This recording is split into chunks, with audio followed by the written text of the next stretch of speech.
Hello and welcome to this session where we'll be reviewing the ClassView Connect component of the AutoScholar Advisor system. So ClassView Connect is intended for lecturers who are managing classes of students, and it helps us gain some insight into the practices that will improve our class organization. It gives us a good level of awareness of the assessments and how students have been performing there. The students that are performing well and those who may need more support. It also helps us manage some of the metadata around our classes and review the performance and so on. So to get started with it, we'll want to log in first, which we can do up on the top right here. Typically under the user ID, that would be your institution's user ID. Typically, it's not a full email address like what I have here. So you would typically just enter your user ID in that space together with your password, and then we click login here. So that's logging me into the service, and then it's loading up a simulated set of data for us. So in this class, we are presented here with the statistics for the assessments that have been completed there. We also see something of a summary telling us the number of students in this class, how many students are at risk, and so on. It does say unweighted assessment mean, and that's because in the simulated example, the lecturer hasn't specified the weighting of the various assessments towards the overall mark. And we see other kinds of warnings here that the lecturer hasn't done any advising of students.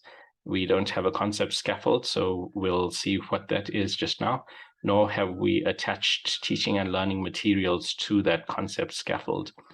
And other metadata for the assessments can be defined to improve the organization of this class. So on the top left here, we can see the statistics for the assessments. So things like the mean and the standard deviation and so on. Of course, means and standard deviations don't necessarily give us the full picture, and that's why we actually plot out all the records here. So on this, we get a frequency distribution of the results achieved by the students at the different mark levels. And so the orange line is the normal distribution. So using the mean and the standard deviation, that's the normal distribution. And we can see the performance actually differs significantly from that. So with that picture, we get a clearer sense for the actual performance by students. We also see here the high-performing students list, and we can see little warnings. So these high-performing students, it's not that they don't have any issues occurring, but if we look into the detail, if we click on View All Results, it shows us the performance by that student across the various assessments there.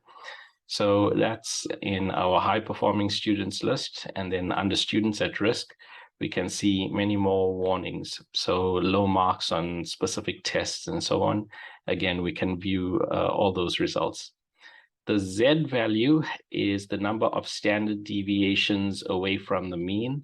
So all these Z values are negative. So this student is underperforming. There's just one assessment where the student has done a little better than the mean, but the student is significantly underperforming here. So that's why the student is listed as being at risk.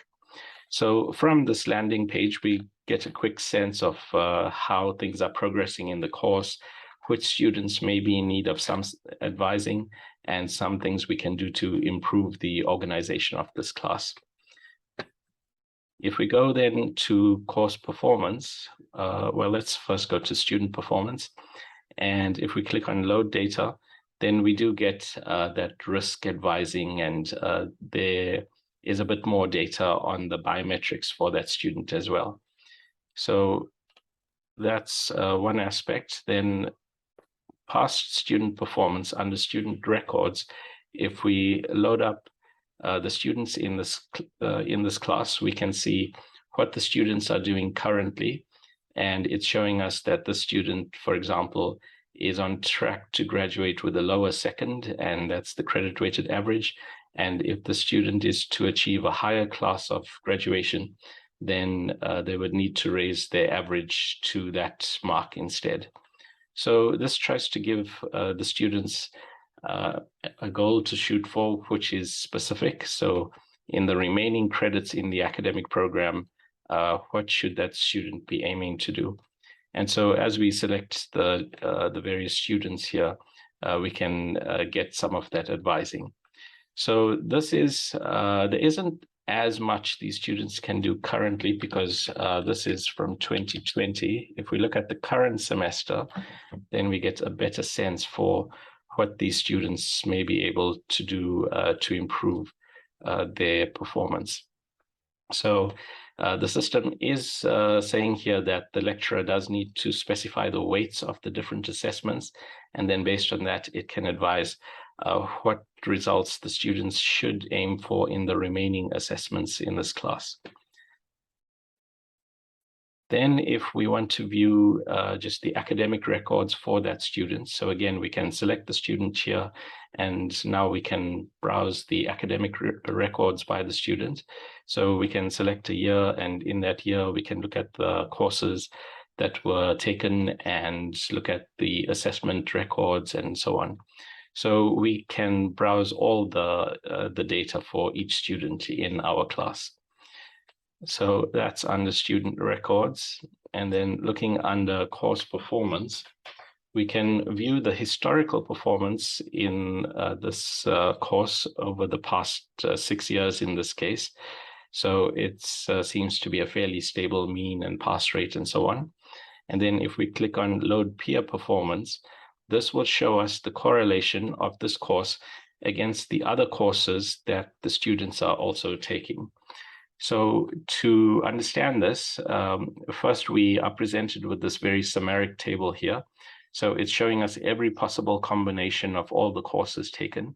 So it's telling us that there's a weekly negative correlation between chemistry and maths. And so if we select a course combination, so let's just choose a combination like this. So if we were to try to understand the relationship between these two courses, what we would do is look up all the students who completed both those courses, and those are students that are currently registered in the main course of interest. So we look up among all those students, what were their results in these two courses, and then we plot the one against the other. And this orange line is the perfect correlation line. That's where the results are equal. The blue dots are what we actually have. So we don't have a perfect correlation between these two courses. The students, some students are doing better in this class compared with that class and so on. And overall, we can get the correlation index between the two. So the correlation index gives us a good sense for how well the performance in this class stacks up against the other classes. And so we can look at any combination among the courses and see how well correlated they might be. So that's on course performance. And then there is a concept scaffolding method. So in concept scaffolding, we can define the concepts in a course. So let's just write in an abstract concept one.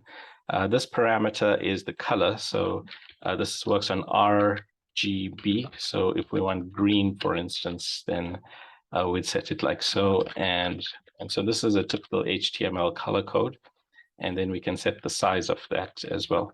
So if we click on add node, then it's created for us this concept one. And then if we want to add a concept two, let's make that one a red instead. And we say add node, then there's our concept two. And let's add a concept three as well. So let's make that one a blue. So we have all these concepts, and be careful, sometimes they'll shoot off. So you have to kind of drag them back. And then if we want to specify that one course is a prerequisite to the other, so let's say concept one is a prerequisite to concept three, then we say here add edge. So concept one is now pointing at concept three. And we can also just click on these buttons here. So let's say concept three was preparatory material for concept 2. So we can click on concept 2 here, and that selects it, and we can just say add edge. So we can see that we can start to form a map of the flow of concepts across our courses. And if we click on load sample, there is a sample that's available here. By the way, if you click on refresh node selectors, that makes it a little easier to do the selections. And this is an example of a class. This is reactor design. So to do reactor design well, you need to know mass transfer, heat transfer, momentum transfer. And for example, to do momentum transfer, we need viscosity and convection. So it's useful to have a map like this because it helps the students identify knowledge gaps. And in the student central component, there is a feature there that helps students work through the map to highlight where they might need more revision. A map like this is also useful when teaching a new topic. So for instance, if we are teaching this new topic, then we can point out the topics that need to be revised towards that. And then we can also point out the relevance of the current topic to the overall goal of the class, for example.